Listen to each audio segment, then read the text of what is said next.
মুসলমানের ঘরে জন্ম হয়েছে, এই নারী আবার কপালে টিপ দেয়। বেশ্যা নারী কপালে টিপ দিতে পারে, পতিতালয়ের নারী কপালে টিপ দিতে পারে। মুসলমান নারীদের জন্য কপালে টিপ দেওয়া হারাম। তারা জানে না এর উৎপত্তি কোথায় থেকে হয়েছে। তারা জানে না নমরুদ যখন ইব্রাহিম আলাইহিস সালামকে আগুনে নিক্ষেপ করবে, কিভাবে নিক্ষেপ করবে? মিনজানিক, এক প্রকার নিক্ষেপ যন্ত্র। এই নিক্ষেপ যন্ত্রের মধ্যে ইব্রাহিমকে তুলে নিক্ষেপ করবে। ওমা, এটা নড়াইতেই পারে না।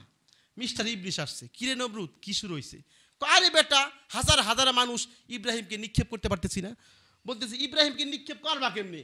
তোমরা হাজার হাজার মানুষ আর লক্ষ লক্ষ ফেরেশতারা, আল্লাহর ফেরেশতারা এইভাবে ধরে রাখছে। তোমরা হাজার হাজার মানুষ আর লক্ষ লক্ষ ফেরেশতারা কি করছে? এই নিক্ষেপ যন্ত্র ধরে রেখেছে। এটা সামনে অগ্রসর হবে না। এলাকার সুন্দরী সুন্দরী নারীদেরকে আনো, এনে উলঙ্গ করে পুরুষদেরকে দিয়ে জিনা ব্যভিচারে লিপ্ত করে দাও। জিনা ব্যভিচারের পরে সন্তান হয়ে গেছে, জারজ সন্তান। রাষ্ট্রীয়ভাবে চিন্তা ভাবনায় পড়ে গেছে, নমরুদ সহ গোটা রাষ্ট্রের সবাই চিন্তা ভাবনায় পড়ে গেছে। আরে এই নারী এখন চিহ্নিত করবো কিভাবে? যেহেতু তাদের জারজ সন্তান হয়ে গেছে, রাষ্ট্রীয়ভাবে ঘোষণা করছে যারা বেশ্যা, যারা এই আকাম কুকামে লিপ্ত হয়েছে, ওই সকল নারীদের কপালে টিপ লাগিয়ে দাও, যেন আমরা চিহ্নিত করতে পারি। বর্তমানে যে সকল নারীরা কপালে টিপ পরে, এই নারী আর ওই বেশ্যা নারীর মধ্যে কোনো পার্থক্য নাই। বর্তমানে নারীদের চলাফেরা দেখিয়া আমার আগের দিনের পড়ার কথা মনে হয়। আগের পড়া ছিল আলিফ খালি, বাই নিচে এক নক্তা, তাইয়ের উপরে দুই নক্তা। আর এখনের পড়া হইল ফ্যাট খালি, ফিট খালি, কপাল এক নক্তা।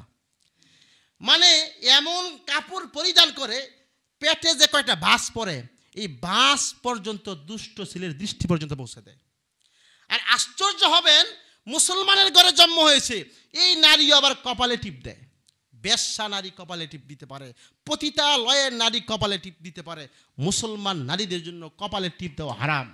তারা জানে না এর উৎপত্তি কোথায় থেকে হয়েছে। তারা জানে না নমরুদ যখন ইব্রাহিম আলাইহিস সালামকে আগুনে নিক্ষেপ করবে, কিভাবে নিক্ষেপ করবে? মিনজানিক, এক প্রকার নিক্ষেপ যন্ত্র। এই নিক্ষেপ যন্ত্রের মধ্যে ইব্রাহিমকে তুলে নিক্ষেপ করবে। ওমা, এটা নড়াইতেই পারে না। মিস্টার ইবলিস আসছে, কিরে নমরুদ, কি শুরু হয়েছে? আরে বেটা, হাজার হাজার মানুষ ইব্রাহিমকে নিক্ষেপ করতে পারতেছি না। বলতেছি ইব্রাহিমকে নিক্ষেপ করবা কেমনি? তোমরা হাজার হাজার মানুষ আর লক্ষ লক্ষ ফেরেশতারা, আল্লাহর ফেরেশতারা এইভাবে ধরে রাখছে। তোমরা হাজার হাজার মানুষ আর লক্ষ লক্ষ ফেরেশতারা কি করছে? এই নিক্ষেপ যন্ত্র ধরে রেখেছে। এটা সামনে অগ্রসর হবে না। তাহলে কিভাবে সমাধান? কিভাবে? বলতেছে এলাকার সুন্দরী সুন্দরী নারীদেরকে আনো, এনে উলঙ্গ করে পুরুষদেরকে দিয়ে জিনা ব্যভিচারে লিপ্ত করে দাও। ফেরেশতারা চলে যাবে, তারপরে নিক্ষেপ করতে পারবা। অসংখ্য সুন্দরী সুন্দরী নারী এনেছিল, সরাসরি জিনা ব্যভিচারে লিপ্ত হয়েছিল। তারপরে ফেরেশতারা চলে গেছে। এরপর ইব্রাহিম আলাইহিস সালামকে নিক্ষেপ করতে পারছে। এখন জিনা ব্যভিচারের পরে সন্তান হয়ে গেছে, জারজ সন্তান। রাষ্ট্রীয়ভাবে চিন্তা ভাবনায় পড়ে গেছে, নমরুদ সহ গোটা রাষ্ট্রের সবাই চিন্তা ভাবনায় পড়ে গেছে। আরে এই নারী এখন চিহ্নিত করবো কিভাবে? রাষ্ট্রীয়ভাবে এই বেশ্যা নারী যেহেতু তাদের জারজ সন্তান হয়ে গেছে, রাষ্ট্রীয়ভাবে ঘোষণা করছে যারা বেশ্যা, যারা এই আকাম কুকামে লিপ্ত হয়েছে, ওই সকল নারীদের কপালে টিপ লাগিয়ে দাও, যেন আমরা চিহ্নিত করতে পারি।